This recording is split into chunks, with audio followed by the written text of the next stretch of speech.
because then everybody thought that, oh, this was a very like third world country problem. It's just like something that happens in like Africa. Ever wondered how some products and apps feel tailor-made for you? Meet Lade Tawak, a seasoned UX researcher and designer with over 9 years of experience turning challenges into intuitive, user-centered solutions. With a background in psychology from the University of Lagos, she blends analytical precision with human empathy to shape seamless experiences. What is UX design? Okay, so UX, let's start with like UX. UX is user experience. Okay. So UX design is basically designing a user experience. And most of the time, when people talk about UX, they're talking about in the context of digital products. Okay. So your apps, websites, those kinds of things. But the general principles of UX design come from mostly industrial design, which is where you also think about the experience of how does a chair work? What is the material that you use? How do people sit on this? Can people figure out all of those things? A lot of the principles come from like industrial design, and when you look at tech, also from like human computer interaction, like when they were building those huge computers and all those big machines, like how can people use these machines? Can people figure out what they need to do, where, and all of those things? And now it has become UX design or product design or whatever you want to call it. There's also elements of service design in it, which is more like offline experiences. How do you experience the service of going to the municipality, for example? Yeah.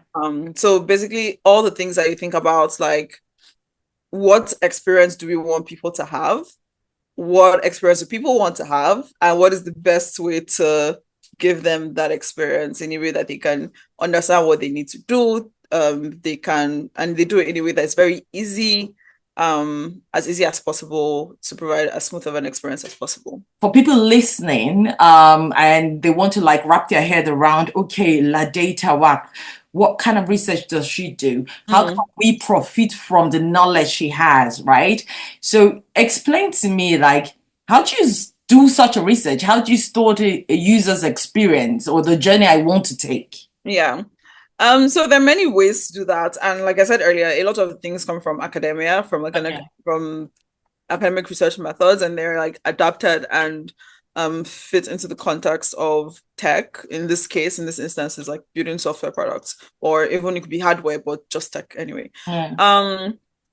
So how do you do it? First, like with every research project, you need to understand what you want to find out. Like, why are we even doing this? What do we want to know?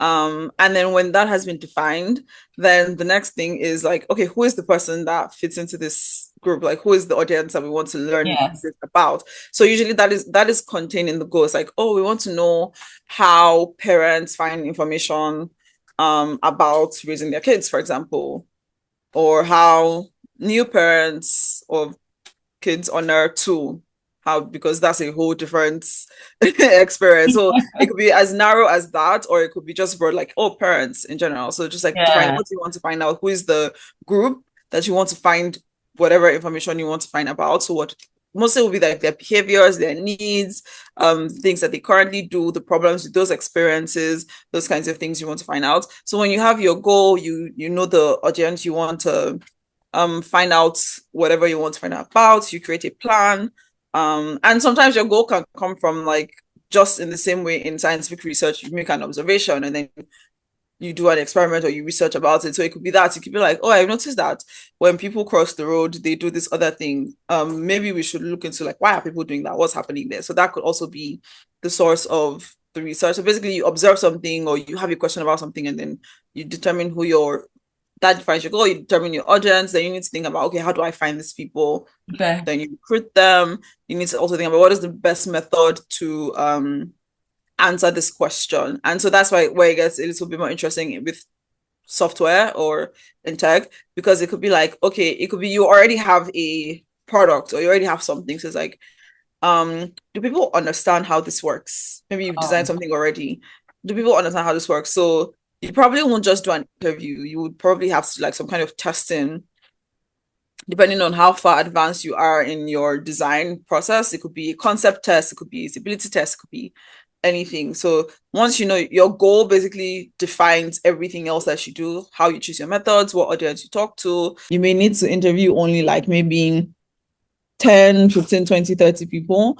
But if you're doing like something that is more quantitative, like a survey, then you need a much larger audience. So all of those things just flow into each other.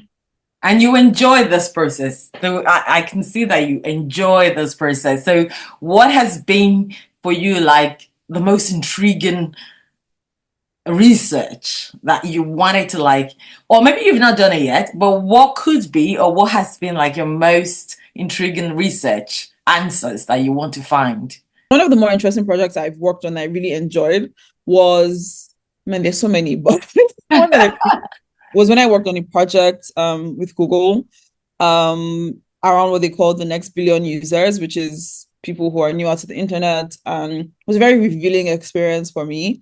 And a lot of things I learned there have stuck with me over the years. And I also then see now, like, because then everybody thought that, oh, this was a very like third world country problem. It's just like something that happens in like Africa or whatever. Yeah. Even now being in Europe and doing research here as well, I've also seen some similarities in some of those things that we found out from that research. I see that here as well, where people like, oh, not everybody has an email address. Like you would think that everybody in 2025, everybody has an email address. Well, no, not everybody has an email address. And this is not even just an Africa thing. It's like even here in Europe, there are people that don't have email addresses. So that project was very revealing, like things that you think are really easy, like, oh, I can use a smartphone, I can just like easily add a contact, and watching people struggle to be able to add a contact on a smartphone, things like that. Just yeah, like things, a lot of things that we take for granted and assume is like, oh, Yeah.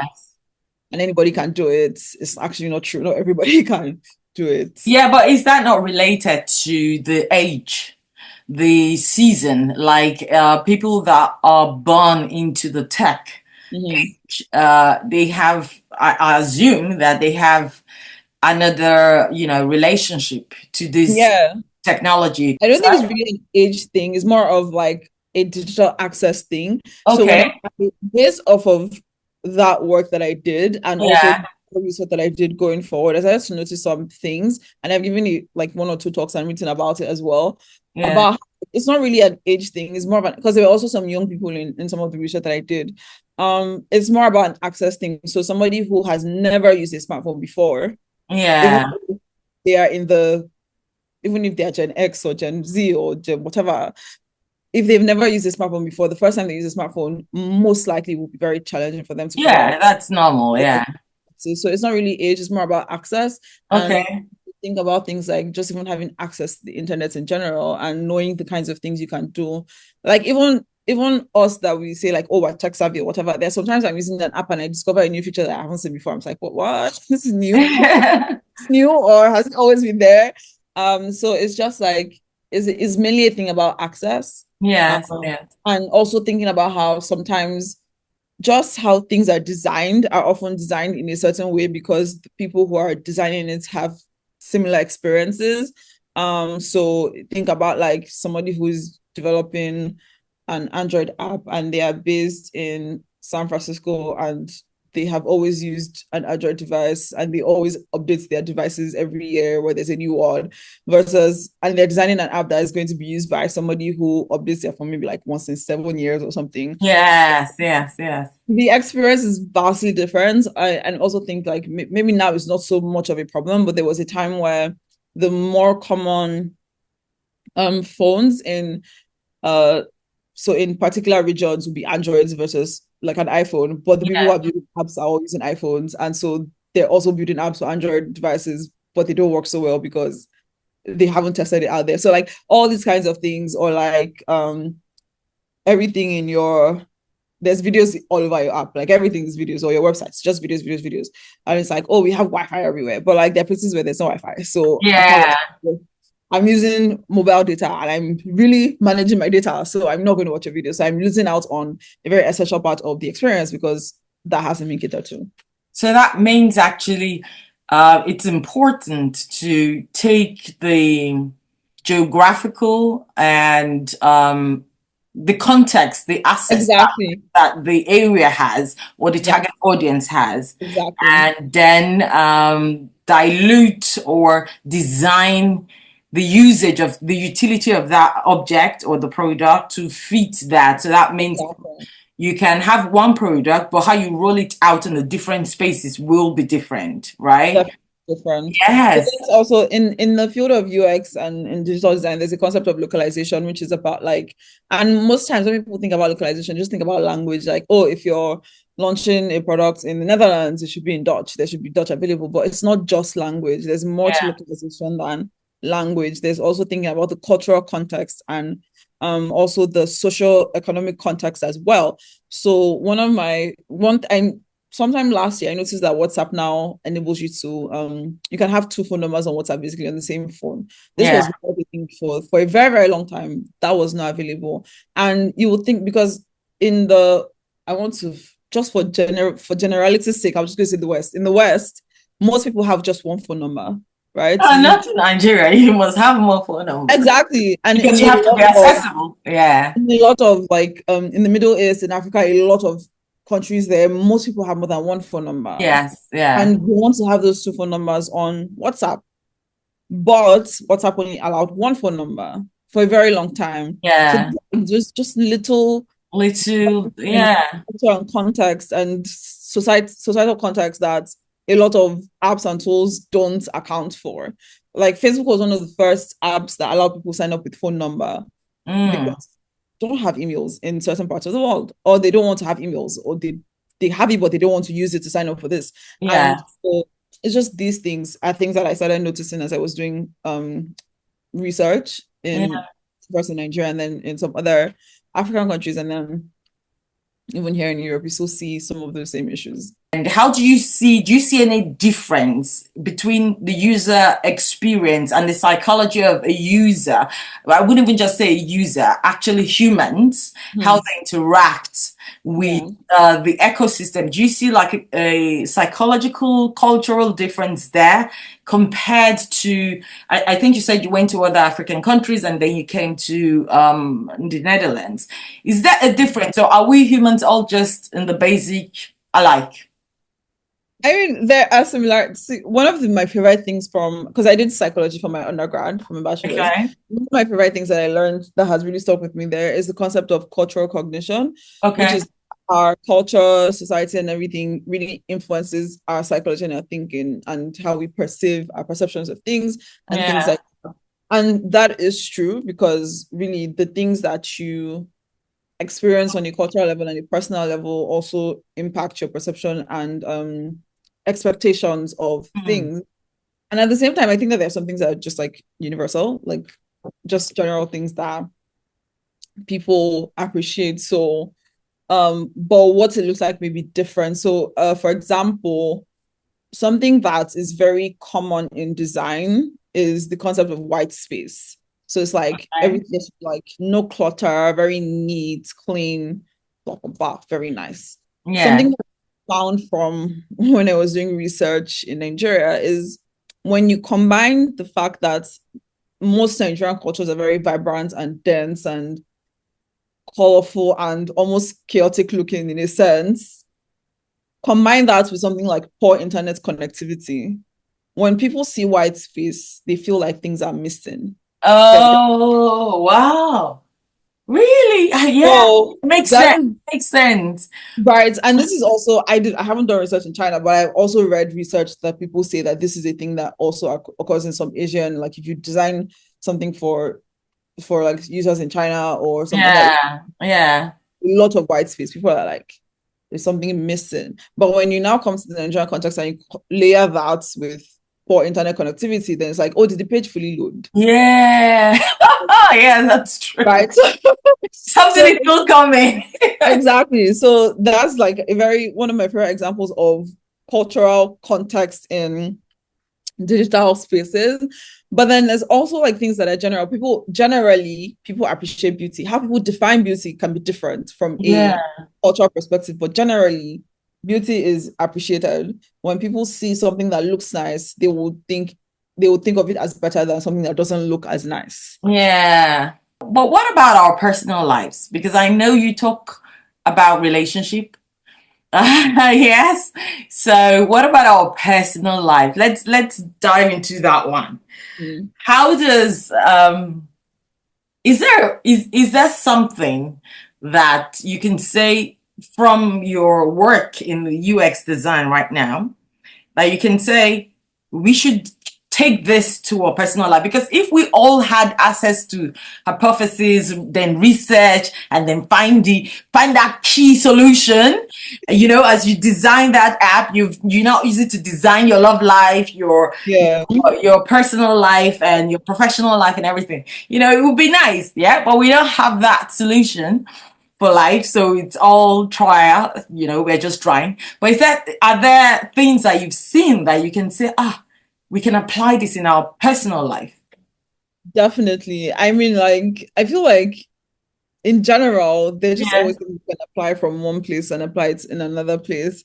But speaking specifically to UX, one of the, at least for me in my practice of UX, is like to ask a lot of questions. You have to Okay. ask questions. And it's the same thing with people. Like if you have an assumption about something, you have to ask. You can't just like go with your assumption, and because that's where a lot of bad design decisions come from, when you just do things based on, oh, I assume that people will like this, or I assume that people do this. So if you don't ask questions and if you don't look into that, and that also helps with our personal relationships as well. So I try not to like make assumptions. Somebody does something or I pursue something a certain way, it's like, okay, this is how I read it. It's like, what's happening So here? querying, asking questions. Asking questions, not going off with your assumptions. And also in collecting feedback. So in UX, getting feedback is very important, but then you have to be sure that you're getting feedback from the right audience. Mm. If you're designing something for nursing mothers and your feedback is coming from, I don't know, somebody who is not a nursing mother, it might not be very valuable. I mean, there could be something useful in there, but if you're only listening to people who are not nursing mothers, then Yeah, you miss out on the real exactly. experience. Yeah. So also to that is like, if people are giving me feedback, yes, I can take it. But if it's like, if this person is not like relevant to my life in that sense, like this is not somebody who I'm putting stock into what they're saying, then I can filter that feedback and say, okay, this is not for me. In my personal relationships as well. Okay, so let's round up. For listeners, the have listened to what we've been talking about, the different conversations, and talking about UX design and how we can also learn from that into our relationships, our lives. And if you could redesign one broken thing in society, right? Give us some UX design for one thing in society that you feel is broken. What would that be and why? I think education, I think that education is so important. Yeah. Um, and yeah, I think it needs to be redesigned in general. Or more like access to education. Okay. Um, because I just think about like the opportunities that open up to me because of my education. And I see stories of people all the time as well, where it's like, oh, maybe the first person to go to school in their family, things like that, and how it really just changed the trajectory of their lives and even the lives of their family. So I think that, and with Nigeria having like one of the highest rates of out of school children Mm. in the world, I don't think that's a great thing, especially when you think about the future. Where are all these children going to go to? They're all going to grow older. What is there for them if they're like not? I don't mean like, oh, everybody has to go to the like university and all of these things. There's like different kinds of education and different Yeah. ways to be educated. Um, like you could do trade work or like just, but there's the basic level of education that I think that everyone should have access to. Yeah. So I don't know exactly how I would redesign it or what I would do, but that is a cause or an area that is very like important to me, and I try to do like what I can to support organizations that are in that space, which is something I also think is important because like every time when people are like, oh, how can you like make it change? Like you don't have to start something. You can just Yeah. support something that someone else has started. So yeah, like support someone who has support an organization, an agency, or whatever that is doing that work already. You don't always have to start Yeah. anything or build your own, support someone else's mission. So that is what I try to do with education. But yeah, if I could design something education, but I don't know how exactly yet. No, but that's very good message that you're actually passing on, that being a leader doesn't mean you have to be the one to start something, right? You can buy into someone's vision and see something that an organization or something existing, and really support it, because that's when things really get to change, when more people are Yeah. active in a direction. Okay, so closing question. If you had all the tools and you had the time, you had all resources available to you, what would you be doing? Teaching. Why? Yeah. I really enjoy teaching. I love teaching and I think I'm good at it. And people that I have taught different things in different contexts have said that I'm good at it. I don't know, I just love teaching. So I guess that will be it. And maybe also just like doing research forever and ever. Just doing PhD after PhD after PhD in different topics. Because I have a lot of questions about a lot of things and I'm very curious about so many things. So I'll probably just be in school forever and be teaching. Learning, learning and teaching. Learning and teaching forever. Teaching is the That's best it. way to learn, actually. Yeah. Thank you so much, Lade. Thank you for sharing. Thank you for just taking the time to be here. And Thank you I for know, having me. yeah, and I really got to see things in so many different perspectives, understanding actually what UX design is, right? And how that, that's that what you kept saying about querying, asking questions, it's so important. Thank you for being here. Thank you for Yeah. sharing. And Thank you for I having wish me. you all the best in what you're doing. Thank Thank you. you.